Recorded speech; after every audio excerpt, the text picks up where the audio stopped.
최근 교수들의 성희롱 성폭력 사건이 자주 발생하자 언론에서 성범죄로 얼룩진 상아탑, 국립대 성범죄 징계 교수 최근 4년간 35명, 대학 성희롱 예방교육 미온적, 65개대 고위직 이수율 0% 등으로 보도하는 등 대학 예방교육의 부실과 미온적 대처를 질타하는 여론이 많아지고 있습니다.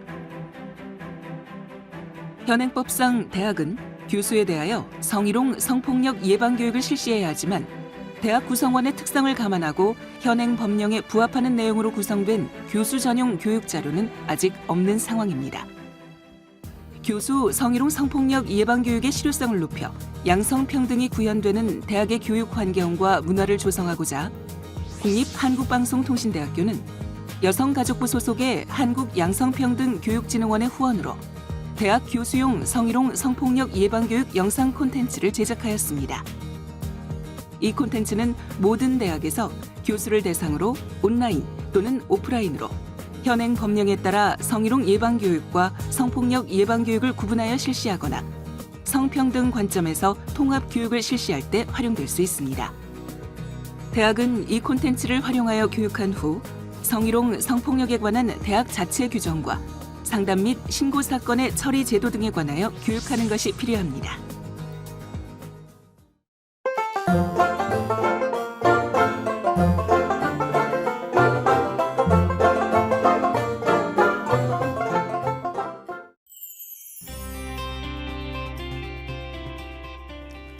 안녕하세요. 교수 성희롱 성폭력 예방교육의 진행을 맡은 아나운서 김호수입니다. 네, 안녕하세요. 공동으로 진행을 맡은 아나운서 김민지입니다. 네.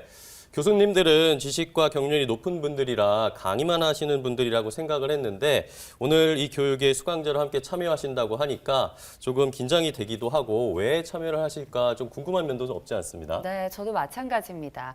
요즘 들어서 존경의 대상이 됐던 교수님들이 학생들이나 직원, 조교, 심지어는 같은 동료 교수들을 대상으로 성희롱이나 성폭력을 했다는 기사들 종종 볼 수가 있는데요. 그래서 수업을 거부당하거나 징계나 고소, 소송을 당하고 투옥을 되는 사건도 보도가 되고 있습니다. 이런 기사를 접할 때마다 상당히 충격을 받게 되는 것이 사실입니다. 네, 그렇습니다. 저도 이번 교육에 참여하는 의미가 공부하는 마음으로 함께 참여하게 된 것이거든요. 최근에 성희롱 성폭력에 관한 연구와 강의를 다수 진행을 하셨고 이 교수 성희롱 성폭력 예방교육의 콘텐츠를 직접 개발하신 교수님을 모셔서 함께 이야기를 나눠보도록 하겠습니다. 한국방송통신대학교 법학과 김혜림 교수님 나오셨습니다. 교수님 안녕하세요. 네, 안녕하세요. 네. 네. 자, 그럼 먼저 이 교육 콘텐츠를 연구 개발하신 배경, 의의를 좀 알고 싶어요. 저는 방송대에서 노동법, 사회보장법 또 강의 외에 남녀평등과 법이라고 하는 교과목도 담당하고 있습니다. 남성과 여성 사이에 발생하는 성차별이라든지 또 성희롱, 폭력 등의 인권 문제, 젠더 문제를 연구를 하고 있죠. 그 중에서 이제 성희롱은 저희 오랜 연구 주제이기도 합니다. 최근에는 이 대학에서 발생하는 성희롱 성폭력에 관한 판례와 결정례를 수집하고 분석하는 작업을 계속하고 있습니다. 그래서 양구양성평등교육진흥으로부터 의뢰를 받아서 이 교육 콘텐츠를 기획을 하게 된 건데요. 대학에는 아시다시피 교수와 직원, 학생으로 구성되어 있지 않습니까? 근데 그 구성원별로 지위와 역할이 다르기 때문에 성희롱이나 성폭력이 발생하게 된 양상이라든지 또 적용 법규도 다릅니다. 그래서 이러한 대학의 특성을 감안해서 교수용과 직원용으로 구분해서 영상 콘텐츠를 기획하고 개발하게 됨으로 해서 보다 유용하고 효과적인 맞춤형 교육 자료를 만들게 된 것입니다.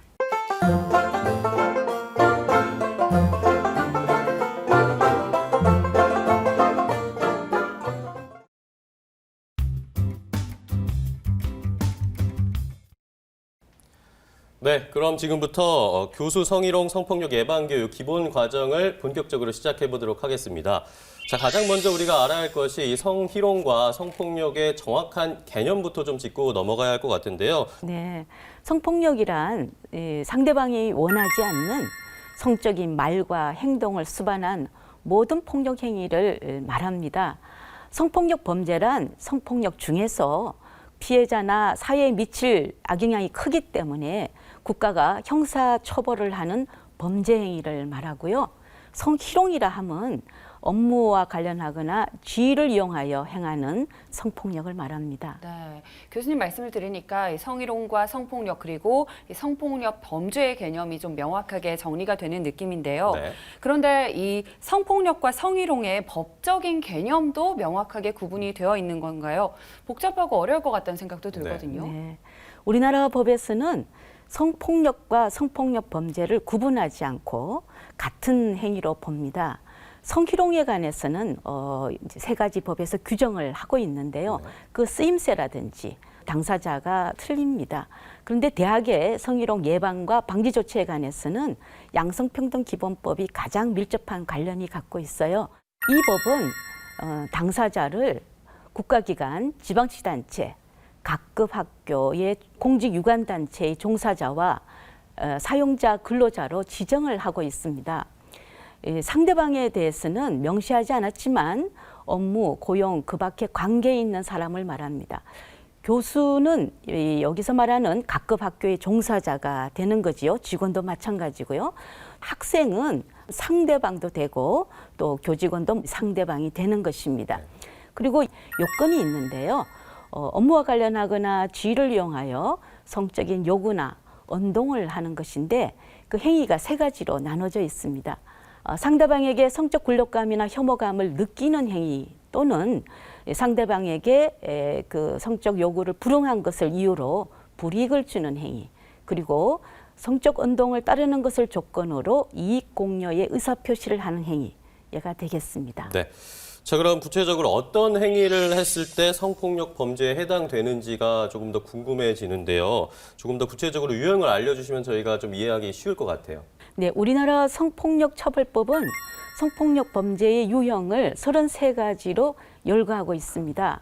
그 형태에 따라서 강간이라든지 또 추행, 간음, 음란, 성적 목적을 위한 공공장소 침입, 그리고 촬영죄가 있고요. 또 그 관련되는 죄들로 구성이 되어 있습니다. 네, 그렇다면 교수님, 성희롱의 유형은 어떻게 다를까요? 네, 행위의 수단에 따라서 음담패설과 같이 말로 하는 언어적 성희롱, 또 신체 접촉을 하는 육체적 성희롱, 음란물을 보여주는 시각적인 성희롱이 또 있습니다. 환경형이라든지 보복형, 그리고 또 조건형 이렇게 나누기도 합니다. 네, 아무래도 이렇게 국가가 법으로까지 예방교육을 실시를 의무화하고 있는 것을 보면 정말 중대한 사안이다라는 걸 느낄 수가 있는 상황인데요. 성희롱, 성폭력의 문제는 무엇이며 특히 또 대학에서 발생했을 때 어떤 문제가 있는지 좀 알아봐야 될 것 같습니다. 성희롱과 성폭력은 공통적으로 세 가지 문제에서 발생을 한다고 볼 수 있겠습니다.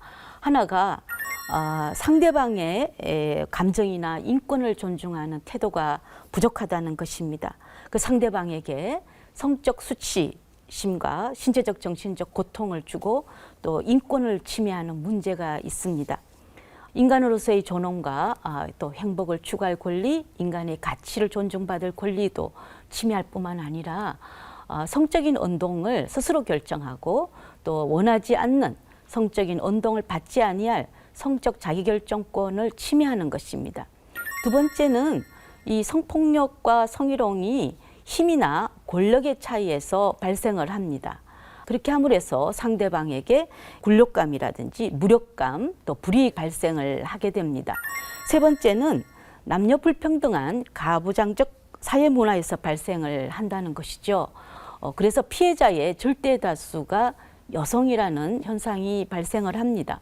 여성에게 폭력과 차별의 문제를 발생하는 젠더 문제가 있는 것입니다.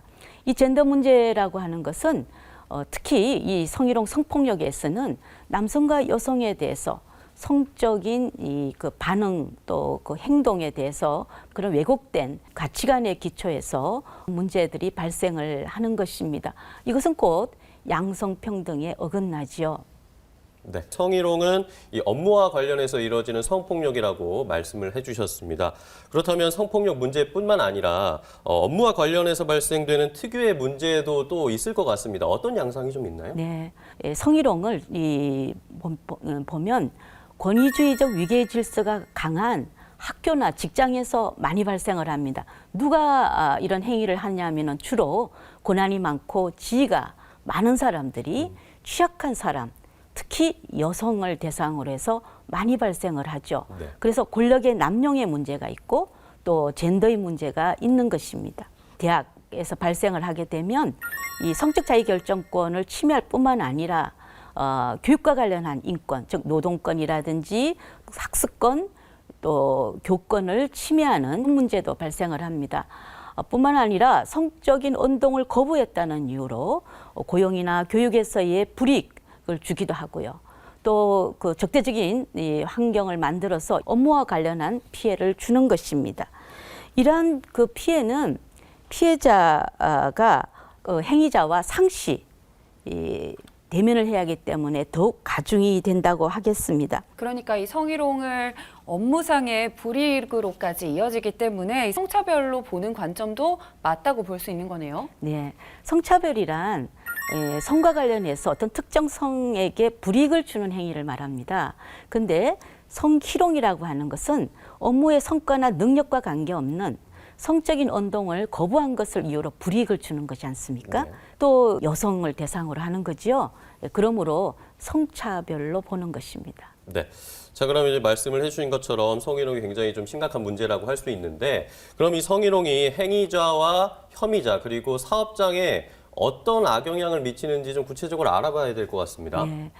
특히 이제 그 혐의자나 행위자에게도 우선 도덕적인 비난이 매우 강하지 않습니까? 그러니까 어렵게 얻은 직장 또 학교의 지위를 잃어버릴 수도 있고요. 명예를 손상당하고 사회생활이나 가정생활을 하기가 힘들고 또 자신의 능력을 충분히 발휘하지도 못하는 악영향을 주지요. 뿐만 아니라 이제 그 사업장, 특히 대학에서 성희롱 성폭력이 발생을 하게 되면 고등교육기관으로서의 기능이라든지 신뢰도가 훼손이 되고 또 법적인 책임도 그 행위자와 함께 져야 되는 문제들이 있죠. 네.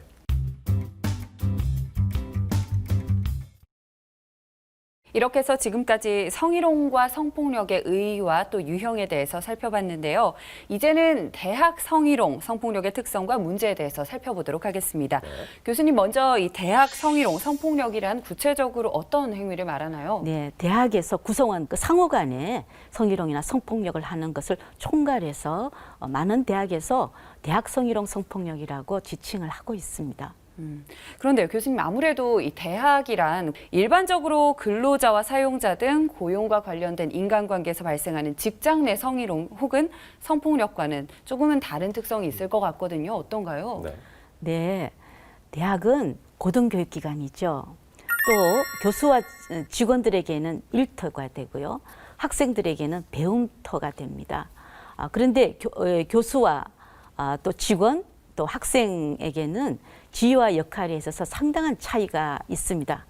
그래서 대학은 직장과 다르게 그 문제라든지 또 발생 양상, 또 분쟁이 또 매우 다르고요. 법적인 분쟁도 많이 발생을 하고 있습니다. 네. 자, 그럼 이번에는 대학 성희롱 성폭력의 특성은 어떻게 초래되고 또 그 문제의 양상과 발생 양상은 어떤지, 또 아울러서 분쟁 과정에서는 어떤 양상의 특성을 나타내는지 화면을 통해서 함께 확인해 보겠습니다.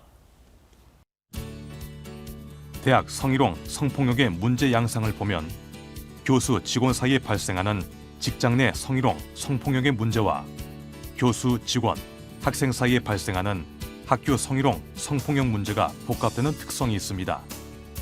이에 따라 인권 문제와 노동 문제 외에 교육 문제가 중첩됩니다. 즉, 피해자 개인의 인격권과 성적 자기 결정권 등의 인권 침해와 노동권의 침해, 업무 환경 악화, 노사 분쟁 등의 노동 문제뿐 아니라 교권과 학습권의 침해, 사제치 간의 신뢰와 대학 질서의 붕괴, 대학의 운영과 신뢰도 훼손 등의 교육 문제가 발생됩니다. 대학 성희롱 성폭력의 발생 양상을 보면 남성 교수들에 의해 발생하는 경우가 많은데 피해자는 주로 여학생이지만 여성 조교와 직원, 동료 여성 교수와 남학생이 대상이 되는 사건도 발생합니다. 대학 직원들의 사건은 주로 직원들 사이에서 많이 발생하는데 특히 상급자인 남성 직원이 하급자인 여성 직원을 대상으로 하는 사건이 많습니다.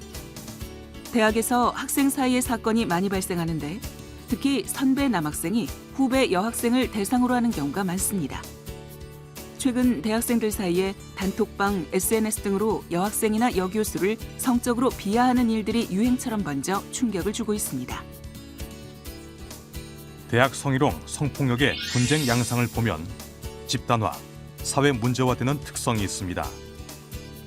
대학의 교수협의회, 노동조합 또는 직장협의회, 학생회 등의 조직체가 있어 교직원이 성희롱, 성폭력을 하면 이러한 조직체들이 주도하여 적극적이고 집단적으로 항의를 하는 경우가 많습니다.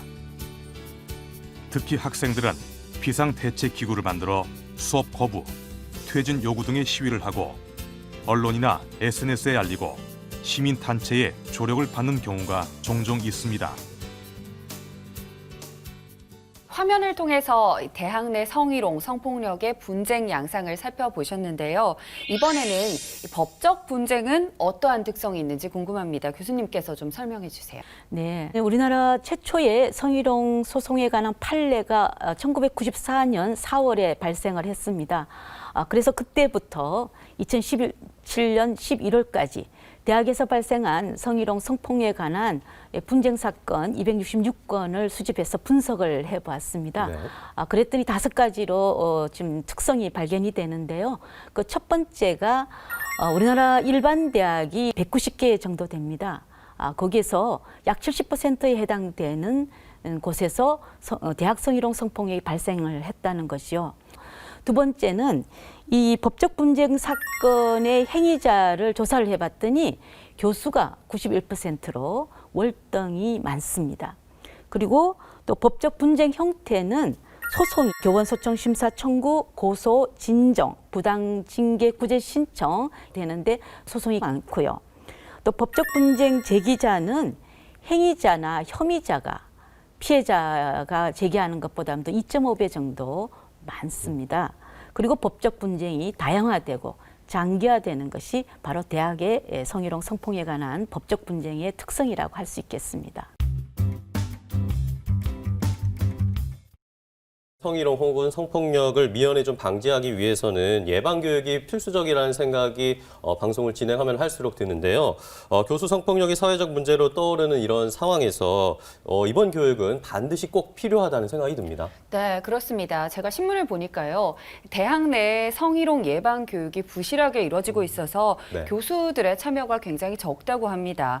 불참을 해도 따로 처벌 규정이 없어서 문제라고 하는데요. 아무래도 이런 예방 교육이 실효성을 거두고 또 교수님들의 참여도를 높이려면 자꾸 이런 교육에 동참해서 왜 이것이 중요하고 또 필요한지 공감할 수 있는 여건이 필요할 것 같습니다. 네, 맞습니다. 무엇보다도 교수님들이 이 대학에서 성희롱, 성폭력을 왜 방지해야 하는지에 대한 공감대를 형성하고 양성평등에 관한 관심을 가지는 것입니다. 그래서 교수가 성희롱의 혐의자나 행위자 그리고 피해자가 되는 일을 방지하죠. 또 교수들은 사건의 조력자라든지 또는 처리를 해야 되는 업무를 맡는 경우들이 많기 때문입니다. 그래서 사건이 발생했을 경우에 또 상대방의 입장을 고려해서 신속적절하게 사건을 처리하는 것이 필요합니다.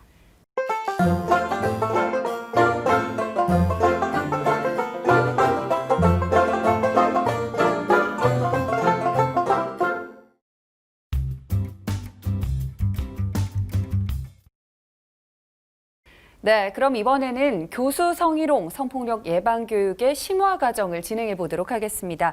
우선 대학 성희롱, 성폭력 관련 법령에는 어떤 것들이 있을까요? 네, 매우 다양하게 존재를 합니다. 현재 양성평등기본법은 성희롱, 또 남녀고용평등법은 직장 내 성희롱, 성폭력방지법은 성폭력에서 규정을 하고 있는데요. 국가인권위원회법에서는 국가인권위원회가 진정을 접수하고 처리하는 성희롱을 규정을 하고 있는 거지요. 그 외에 교육공무원법, 공무원법에서는 성희롱을 한 고위공무원이나 공무원에 대한 징계 등을 규정을 하고 있습니다. 네. 대학 성희롱 성폭력에 관한 법이 지향하는 바를 또 아는 것이 중요할 것 같은데요. 한번 개념 정리를 해주실까요? 네. 다양한 법들을 관통하고 하는 기본 원칙이 네. 있습니다. 그것은 피해자의 관점이라든지 또 인권을 중시한다는 것입니다. 두 번째는 대학이 적극적으로 예방을 하고 또 자율적으로 대처를 하도록 요구한다는 것이죠. 세 번째는 특히 교수와 공무원에 대해서는 그 성희롱 성폭력을 했을 때 매우 제재를 강화를 하고 있습니다. 네. 그리고 이제 네 번째는 정부, 특히 여성가족부가 행정 지도를 강화하겠다는 그런 뜻이 담겨져 있습니다. 그럼 이제 본격적으로 예방 교육에 대해서 살펴봐야 할 텐데요. 대학은 성희롱, 성폭력 예방 교육을 어떤 대상에게 또 어떻게 실시하고 있나요, 교수님? 네, 모든 대학 총장들은 매년 양성평등기본법에 따른 성희롱 예방교육 그리고 성폭력방지법에 따른 성폭력 예방교육을 1회 이상 실시를 해야 됩니다. 신임 교수나 또 신임 직원들이 왔을 때는 임용된 날로부터 2개월 이내에 교육을 실시를 해야 되죠. 또 성희롱 성폭력 예방교육은 가정폭력이나 성매매 예방교육과 성평등 관점에서 통합하여 실시도 할 수 있습니다. 양성평등기본법에 따라 성희롱 예방교육은 성희롱 예방에 관한 법령, 성희롱 발생 시 처리 절차 및 조치 기준, 성희롱 피해자에 대한 고충 상담 및 구제 절차, 성희롱을 한 사람에 대한 징계 등 제재 조치, 그 밖에 성희롱 예방에 필요한 내용이 포함되어야 한다. 성폭력 방지법에 따라 성폭력 예방 교육에 건전한 성의식 및 성문화의 창달, 성인지 관점에서의 성폭력 예방, 성폭력 방지를 위한 관련 법령의 소개 및 홍보, 그 밖에 성에 대한 건전한 가치관 함양과 성폭력 예방에 필요한 사항이 포함되어야 한다. 네, 이렇게 살펴보니까 교육 내용이 굉장히 체계적이라는 생각이 들거든요. 그렇다면 이 대학은 성희롱 성폭력을 방지하기 위해서 어떠한 조치를 해야 될까요? 양성평등기본법에 따라 대학의 장은 성희롱 예방교육 등 성희롱 방지 조치에 관한 연간 추진계획 수립, 성희롱 관련 상담 및 고충 처리를 위한 공식 창구 마련과 성희롱 고충 담당자 지정, 자체 성희롱 예방 지침 마련, 성희롱 사건 발생 시 재발 방지 대책의 수립 시행, 그 밖에 해당 기관에 성희롱 방지를 위하여 필요한 조치를 해야 하고 그 결과를 여성가족부 장관에게 매년 제출해야 한다. 네, 이렇게 대학에서의 조치 방법을 먼저 알아봤습니다. 그렇다면 이제 정부에서는 또 뭘 하는지 함께 살펴봐야겠죠. 정부의 조치는 어떤가요? 여성가족부 장관은 대학이 매년 제출하는 이 성희롱 방지 조치의 실적에 대해서 점검을 합니다. 그리고 그 결과를 언론이라든지 또는 여성가족부의 홈페이지에 공표를 하게 되어 있습니다. 그렇게 함으로 해서 대학이 적극적으로 성희롱의 예방교육과 방지 조치를 하도록 하는 것이죠. 또한 점검 결과 성희롱 방지 조치가 부실하다고 인정되는 기관의 관리자에 대해서는 특별 교육을 의무적으로 실시를 합니다. 그리고 대학이 성희롱 사실을 은폐한다든지 또는 성희롱에 관한 고충 처리 또는 구제 과정에서 피해자에게 학습권이라든지 노동권을 침해하는 추가적인 피해 사실이 있는 경우에 여성가족부 장관은 그 관련자를 징계하도록 소속 기관의 장에게 요청할 수도 있고요. 그다음에 교육부 장관에게 대학의 평가를 할 때 그러한 사실들을 반영하도록 요구할 수도 있습니다. 그러니까 이 성폭력 방지를 위해서 대학이 해야 할 조치도 이 법에서 규정을 하고 있는 거죠? 네.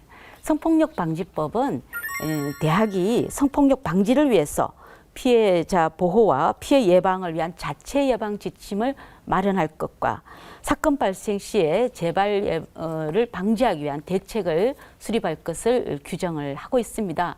또한 이 법도 여성가족부 장관에게 대학으로부터 받은 그 실적을 점검을 하고 관리자에 대한 교육을 실시하는 거, 또 언론에 공표하는 것도 다 규정을 하고 있고요. 그 외에 여성가족부 장관이 전문 강사를 양성하고 또 교육 프로그램을 마련하고 교육 자료를 마련해서 제공을 할 것도 규정을 하고 있습니다. 자, 그럼 이제는 대학에서 만약에 성희롱 성폭력 사건이 발생했다라고 가정을 하면 피해자는 어디에 신고를 해야 하고 또 사건은 어떻게 처리되는지 그 과정을 좀 살펴보도록 하겠습니다. 네, 대학에서 발생을 하게 되면 세 가지 방법이 있습니다. 대학 내부에서 자율적으로 처리하는 게 있고요. 행정기관을 이용한 행정적 분쟁 처리 방법, 그다음에 사법기관을 이용하는 사법적 분쟁 처리 방법이 있습니다. 많은 대학에서 양성평등 기본법과 성폭력 방지법에 따라서 자체적으로 분쟁을 해결하는 제도들을 두고 있습니다. 그 대표적인 것으로서 신고를 접수하고 상담을 받고 비공식적으로 문제를 해결하는 상담소가 있죠. 또 상담소에 비공식적 문제 해결이 되지 않았을 경우에 적절한 처리를 하는 심의기구들을 두고 있습니다. 근데 대학 내부에서 해결되지 않게 되면 외부에 가서 이제 법적 분쟁이 비화가 되는데요. 그렇게 되면 시간과 비용이 많이 들 뿐만 아니라 평화적으로 대화와 타협의 기본을 둔 것이 해결되지 않고 대학의 성문화라든지 양성평등 문화의 조성 같은 근본적인 문제가 해결되지 않는 그런 한계가 있습니다. 네, 그런데요, 교수님 말씀하신 것 중에 대학에서 자율적으로 분쟁 해결이 되지 않을 경우에는 어떻게 하면 좋을까요? 네, 가장 많이 피해자들이 이용하는 곳이 국가인권위원회입니다. 이 국가인권위원회는 피해자의 진정을 접수받거나 또는 직권으로 조사해서 시정 공고를 한다든지 또는 합의의 공고, 조정, 징계 공고 등의 방법으로 분쟁을 해결하고 있습니다. 행위자인 교수에 대해서는 국가인권위원회가 실시하는 특별 인권 교육을 받을 것, 그리고 때로는 손해배상도 권고를 하기도 합니다. 주로 대학의 총장에게 권고를 하는 경우가 많은데요.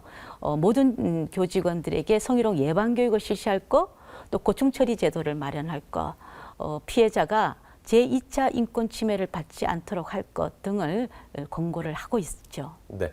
자, 그럼 이렇게 성희롱 성폭력 사건이 발생한 경우에 이런 혐의를 받은 교수들이 소청 심사 청구를 많이 한다고 하는데요. 소청 심사 청구는 어떤 경우에 할 수 있는 건가요? 교원의 경우는 대학으로부터 성희롱 성폭력을 하였다고 징계 처분을 받는다든지 재임용 거부 등의 불리한 처분을 받았을 경우에 교육부 소속의 교원 소청심사위원회에 소청심사 청구를 할 수 있습니다. 위원회는 교수의 청구가 이유 없다고 판단이 되면 기각 결정을 하고요. 이유가 있다고 판단될 경우에 대학의 처분을 취소한다든지 또는 감경하는 결정을 하고 있습니다. 공무원인 직원인 경우에는 인사혁신처에 소속되어 있는 소청심사위원회에 소청심사 청구를 할 수가 있습니다.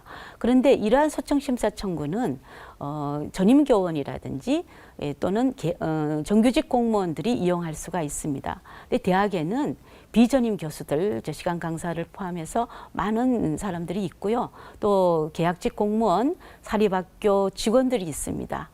이런 분들은 소청심사 청구를 이용할 것이 아니라 고용노동부 소속에 있는 노동위원회를 활용을 하는 것입니다.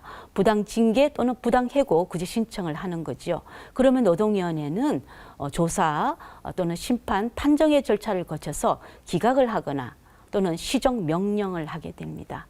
네, 그런데 교수님, 이 언론 보도를 보다 보면 성희롱, 성폭력과 관련해서 고소나 소송 제기도 대학에서 많이 하더라고요. 그 이유가 무엇일까요? 성희롱, 성폭력이 성폭력 범죄에 해당이 되면 성폭력 처벌법에 따라서 형사 처분을 받게 됩니다. 그래서 고소를 이제 하는 경우들이 있는데요. 때로는 성희롱, 성폭력에 혐의가 있다고 지목을 받은 사람이 피해자에 대해서 또는 그 조력자에 대해서 명예훼손으로 고소를 하는 사건들도 있습니다. 네, 민사소송이나 행정소송도 하는 경우도 많죠? 네, 민사소송을 하는 경우에는 손해배상을 청구하는 거죠. 그리고 또 행정법원에 소송을 하는 경우가 가장 많이 이제 드러나는데요. 이런 경우에는 대학이나 교원소청심사위원회의 징계에 관한 결정에 불복을 해서 하는 경우들이 있고요. 그 외에도 국가인권위원회, 중앙노동위원회의 결정에 불복하는 경우에도 행정소송을 제기할 수가 있습니다. 네.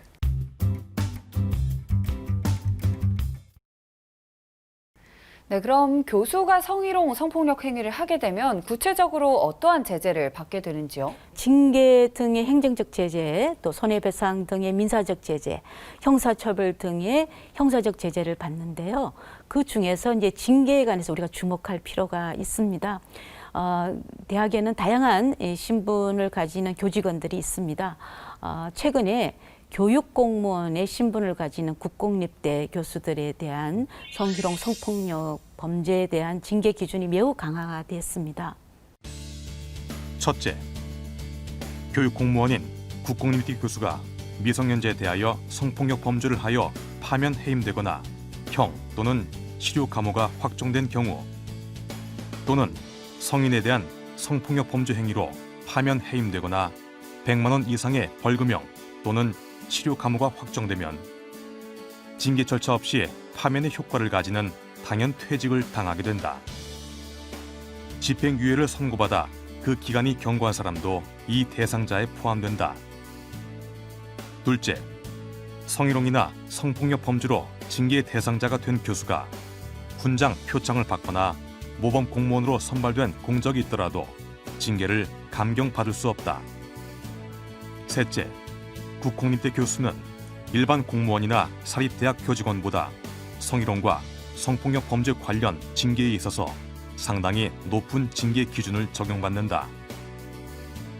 징계 기준은 미성년자 또는 장애인에 대한 성폭력 범죄, 성폭력 범죄, 성희롱, 소속 기관 내에 성 관련 피의를 고의로 은폐하거나 대응하지 아니한 경우로 구분된다.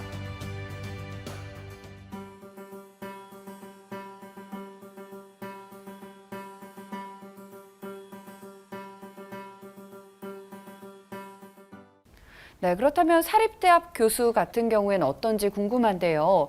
국공립대 교수들과 동일한 징계 기준을 적용을 받는 건가요? 네, 사립대학 교원은 교육공무원의 임용 결격과 당연 퇴직 사유는 준용을 받습니다.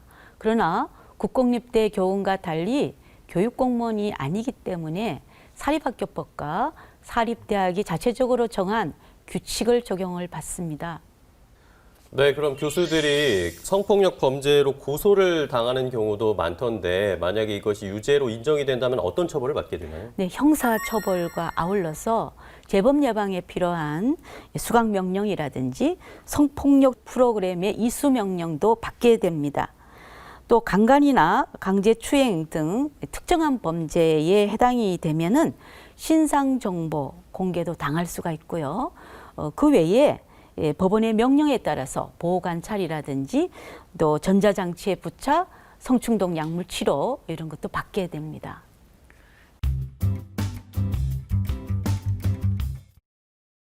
네, 교수님 말씀을 듣다 보니까 이 성희롱이나 성폭력을 당한 피해자가 과연 어떠한 보호를 받을 수 있는지도 궁금하거든요. 네. 양성평등기본법, 성폭력방지법에 따라서 각 대학은 자체 예방 지침을 마련하도록 돼 있지 않습니까? 그 안에 피해자를 어떻게 보호할 것인지가 이제 규정이 돼 있고 바로 그러한 지침 또는 학교의 학칙에 따라서 피해자들이 보호를 받게 되어 있습니다. 양성평등기본법은 이 치료 지원이라든지 근로권, 학습권 등의 보호를 규정을 하고 있고요. 이 성폭력방지법은 상담 등을 통한 그리고 또 법률 구조에 대해서 규정을 하고 있는데요. 남녀고용평등법은 불리한 처우의 금지를 하고 있습니다. 사업주는 직장 내 성희롱과 관련하여 피해를 입은 근로자 또는 피해를 입었다고 주장하는 근로자가 조사 과정에서 성적 수치심 등을 느끼지 않게 하여야 한다. 둘째, 사업주는 직장 내 성희롱 발생 사실이 확인된 때에는 피해 근로자가 요청하면 근무 장소의 변경, 배치 전환, 유급 휴가 명령 등 적절한 조치를 하여야 한다. 셋째, 사업주는 성희롱 발생 사실을 신고한 근로자 및 피해 근로자의 의사에 반하는 불리한 처우를 하여서는 아니 된다. 넷째, 사업주는 근로자가 업무와 밀접한 관련이 있는 자가 업무 수행 과정에서 성적인 언동 등을 통하여 근로자에게 성적 굴욕감 또는 혐오감 등을 느끼게 하는 피해를 주장하거나 고객 등으로부터의 성적 요구 등에 불응한 것을 이유로 해고나 그 밖의 불이익한 조치를 하여서는 아니 된다. 직장 내 성희롱 발생 사실을 조사한 사람, 조사 내용을 보고받은 사람 또는 그 밖의 조사 과정에 참여한 사람은 해당 조사 과정에서 알게 된 비밀을 피해 근로자 등의 의사에 반하여 다른 사람에게 누설하여서는 아니 된다.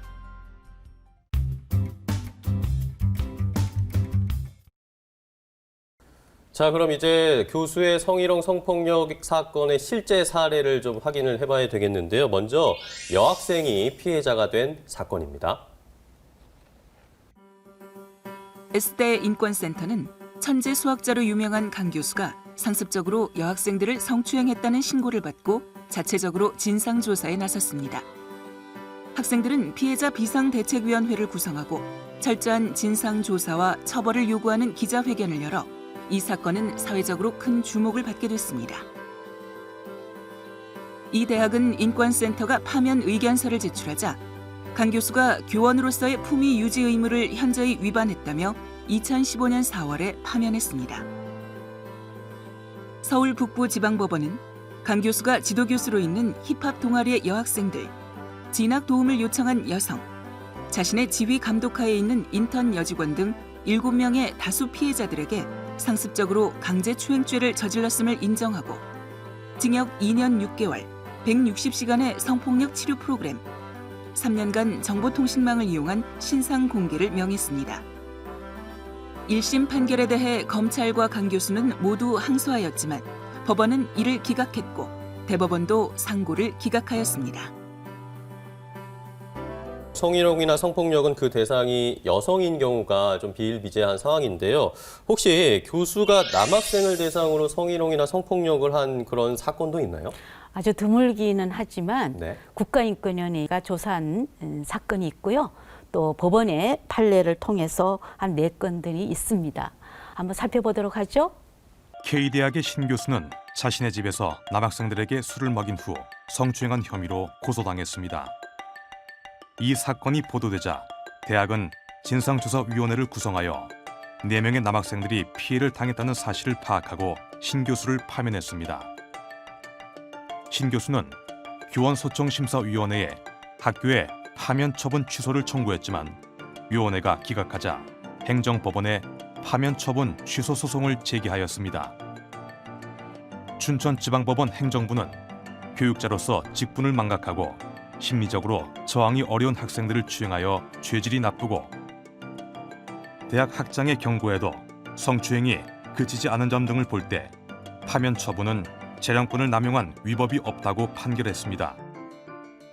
그런데 서울고등법원은 대학이 징계 의결 요구서의 실질적인 징계 사유를 누락함으로써 신 교수가 그 부분에 관하여 소명 자료를 제출할 기회를 박탈한 것은 파면 처분에 중대한 절차상 하자가 있다며 파면 청구를 취소한다는 판결을 내렸습니다. 그러나 대법원은 교수가 자인한 강제추행 사실만으로도 교육 공무원으로서 품위 유지 의무를 위반해 학교 측이 파면 처분을 내릴 만하다며 원심을 파기환송했습니다. 네, 그렇다면 이 여성 교수가 남학생을 대상으로 성희롱한 사건도 있을 법하거든요. 어떤가요? 네, 아주 드물긴 한데요. 언론에서도 많이 보도한 사건입니다. 무용계의 여교수가 남녀 학생들에게 성적으로 모욕감을 주는 이제 발언을 하였다고 한 문제가 된 사건입니다. 학교로부터 결국은 이제 해임을 당한 사건이고요. 학생들은 양성평등 상담실에 상담도 하고 또 대외적으로 이 사건을 알려서 시정을 촉구한 그런 사건입니다. 한번 살펴보도록 하죠. 네.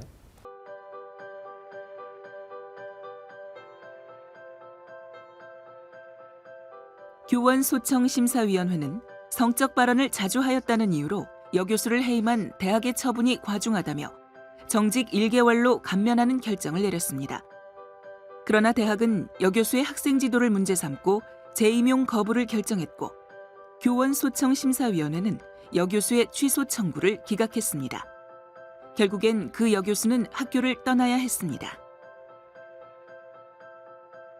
자, 그럼 이번에는 교수가 직원을 대상으로 한 성희롱 성폭력 사건 실제 사례를 좀 확인해 봐야겠는데요. 아무래도 업무를 하면서 많이 접촉하는 그런 대상이겠죠? 네, 바로 조교들입니다. 우리나라 최초의 성희롱 소송 사건도 국립대에서 여성 조교가 남성 교수로부터 직무상 불필요한 그 신체적인 접촉이라든지 또는 산책 제의 등을 받았고 여기에 대해서 거부하자 해임을 당하였다며 이제 이것을 성희롱이다가 주장하면서 불거진 사건입니다. 그런데 이때의 이 조교는 교수뿐만 아니라 총장과 대한민국을 공동 피고로 해서 손해배상 소송을 제기를 했죠. 당시에는 우리나라에서 성희롱에 관련되는 법규가 없는 상황이었습니다. 그런데 총학생회와 또 시민단체, 또 인권 변호사들이 연합을 해서 이 사건을 이슈화시키고 많은 그 자료들과 또 활동들을 남겼죠. 그래서 그 영향으로 법원에서는 성희롱을 인정을 하게 된 사건입니다. 이 사건으로 우리나라에서는 1995년 12월에 만들어진 여성발전기본법에서 최초로 성희롱을 법률용어로 만들고 그 대책을 규정을 했고요. 또 1999년에는 남녀고용평등법 등에서 성희롱의 개념과 그 예방 조치에 관해서 규정을 한 아주 의미 있는 그런 사건입니다. S대 치의학전문대학원 교수는 조교를 여러 차례 추행한 혐의로 강제추행죄와 업무상 위력 등에 의한 추행죄로 기소당하였다. 교수는 1심에서 징역 1년 6개월에 집행유예 2년을 선고받았고 서울중앙지법 형사 2부는 교수의 항소를 기각하고 1심과 같은 형을 선고하였다. 항소심 재판부는 강제추행은 상대방의 의사에 반하는 유형력의 행사가 있는 이상 그 힘의 강약에 불문하고 위력의 경우 사회적, 경제적, 정치적인 지위나 권세를 이용하는 것도 가능하다며 강제추행 내지 업무상 위력에 의한 추행을 인정한 원심 판단은 정당하다고 밝혔다. 그리고 피해자가 사건 현장에서 아무 일 없었던 듯 행동하거나 교수를 피하지 않고 침묵했다고 해서 그런 행위를 받아들일 의사가 있었다고 단정할 수 없다고 판단하였다. 또한 교수는 평상시에도 친근감의 표시로 대학원생들을 툭툭 건드리거나 어깨를 치는 행위를 한 것으로 보이는데 이 같은 경우도 추행에 해당할 수 있다고 판시했다.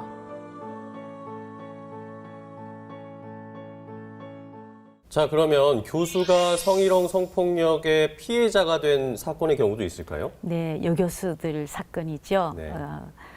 근데 그 중에서 이 여교수들이 피해자가 되는 경우에는 행위자가 남성 교수인 경우들이 많고요. 그 외에는 또 학생이 최근에 또 성적으로 비하하는 그런 사건도 발생했습니다. 한번 살펴보죠. 대학 부속병원의 과장인 의과대 교수는 회식 중에 여교수의 몸을 수차례 껴안고 입술을 맞춘 며칠 후 의사와 레지던트 20여 명이 있는 회의실에서 자신이 여교수에게 성희롱을 하였다며 사과문을 낭독해 물의를 빚었습니다.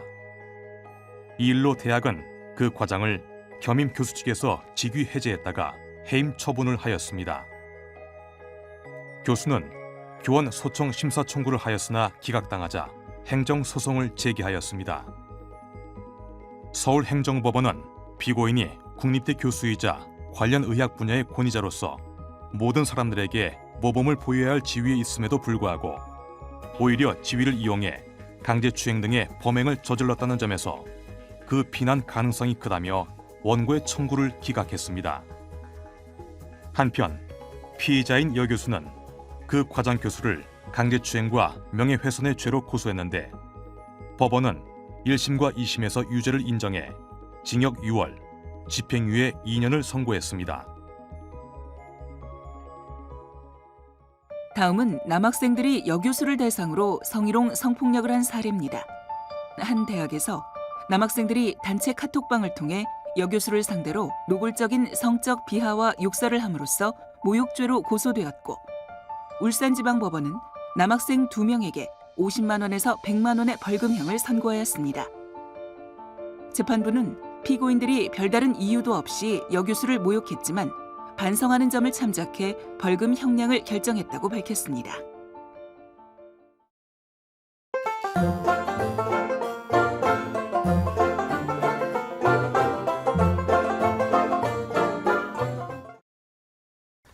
네, 지금까지 대학 교수 성희롱 성폭력 예방교육 기본과정, 심화과정을 진행을 해봤습니다. 그럼 이제 마무리 단계로 알아볼 것들이 있는데, 교수님들이 성희롱 성폭력의 행위자나 혐의자가 되지 않기 위해서 알아둬야 할 유의점을 알아봐야겠고요. 그리고 피해자가 됐을 때, 또 대학에서 성희롱이나 성폭력 사건을 알았을 때 어떻게 대처를 해야 되는지 좀 정리를 해보도록 하겠습니다. 네, 그럼 먼저 교수님들이 성희롱 성폭력의 행위자나 혐의자가 되지 않기 위한 요령입니다.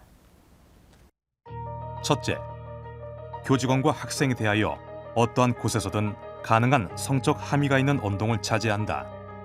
메일, 문자, 통화, SNS를 통한 성적인 표현도 증거로 남을 수 있으니 자제해야 한다. 둘째, 재미로 즐겁게 하려고 한 성적인 말이나 표현이 상대방에게 성적 굴욕감이나 혐오감을 느끼게 할 수 있다는 생각을 한다. 셋째, 자신의 언동이 권한 남용으로 비춰질 수 있는지를 유의하고 교수, 직원, 학생에 대하여 인격적으로 대우하며 양성평등과 젠더 문제에 관하여 관심을 가지고 실천한다. 자, 그럼 다음으로 교수님들이 성희롱이나 성폭력의 행위자로 지목이 됐을 경우에 어떻게 대처해야 되는지 대처 방법을 알아보죠. 첫째, 자신의 언동이 성희롱, 성폭력이 된다는 지적을 받으면 학내외 신뢰할 사람이거나 상담원, 전문가에게 자신의 언동에 대한 평가와 적절한 대처 방법에 관한 상담이나 조언을 받는다. 이때 내가 피해자라면 그러한 성적 언동에 대해 어떻게 반응하였을까를 고려하여 판단하고 성찰해 보는 것이 필요하다. 둘째, 그럼에도 자신의 언동이 성희롱, 성폭력에 해당되지 않는다고 생각되면 학칙과 법령에 따라 적극적으로 해명하고 자신에게 적절한 분쟁 처리 방법 등을 활용하되 가능한 법적 분쟁을 피하고 대학 내에서 평화적으로 해결한다. 셋째, 자신의 언동이 성희롱, 성폭력에 해당된다고 인정하면 피해자에게 신속하고 진심으로 사과하고 재발 방지를 다짐하며 피해자의 요구와 대학의 조치에 가능한 따르도록 하여 법적 분쟁을 당하지 않도록 한다. 네, 그렇다면 이번에는 성희롱, 성폭력의 피해자가 되었을 때는 어떻게 대처하면 좋을지 알아보도록 하겠습니다. 첫째, 성희롱, 성폭력은 상대방의 의사에 반하는 성적 언동이 있어야 성립되므로 행위자의 성적 언동에 거부하거나 불쾌감을 느꼈으니 자제해달라는 말을 직접 하거나 메일이나 문자, 쪽지 등으로 표현하는 것이 필요하다. 둘째, 증거 자료나 증인을 확보하고 신뢰할 사람들에게 피해 사실을 알려 조력을 요청한다. 셋째, 자신에게 적절한 학내외 상담소나 분쟁 처리 기관을 활용하되 법적 분쟁 처리 방법보다는 먼저 대학의 상담소에 상담 요청이나 신고를 하여 대학 내에서 신속하고 평화적으로 해결하도록 한다. 넷째, 법원의 결정이 있기 전에 혐의자나 행위자의 실명이나 신상을 공개하면 명예훼손죄로 피소될 수 있음을 유의한다. 자, 그럼 이번에는 대학에서 성희롱이나 성폭력 사건이 발생했다는 것을 알았을 때 어떻게 대처해야 하는지 알아보겠습니다. 첫째, 성희롱, 성폭력 사건을 목격했을 때에는 행위자의 성적 언동을 중지시키며 피해자를 돕고 필요한 경우 증언을 한다. 둘째, 성희롱, 성폭력 사건이 발생하였다는 말을 들었을 때에는 사건의 진상이 정확하게 규명하기 전에 혐의자나 피해자를 비난하거나 그 신상을 유포하여 명예훼손하는 일을 자제해야 한다. 셋째, 혐의자나 피해자로부터 조언이나 조력을 요청받았을 때에는 내가 피해자라면 혐의자의 성적 언동에 대해 어떻게 느꼈을까? 혐의자의 성적 언동과 주위의 반응으로 피해자는 어떠한 상황에 처해 있는지를 숙고하여 진실하고 공정하게 사건을 규명하고 해결에 조력한다. 상담이나 심의, 징계 등 사건 처리를 하는 업무 관계자는 그 업무로 인하여 알게 된 당사자의 신원이나 개인 사정을 누설하여 피해자가 제2차 인권 침해를 받지 않도록 유의한다. 대학은 성희롱 성폭력에 관한 법령과 학교 규정에 신속하고 적절하게 사건 처리를 해야 함과 아울러 향후 재발을 방지하고 양성평등과 인권 보장이 구현되는 대학 교육 환경을 이루도록 제도와 대학의 문화를 개선한다.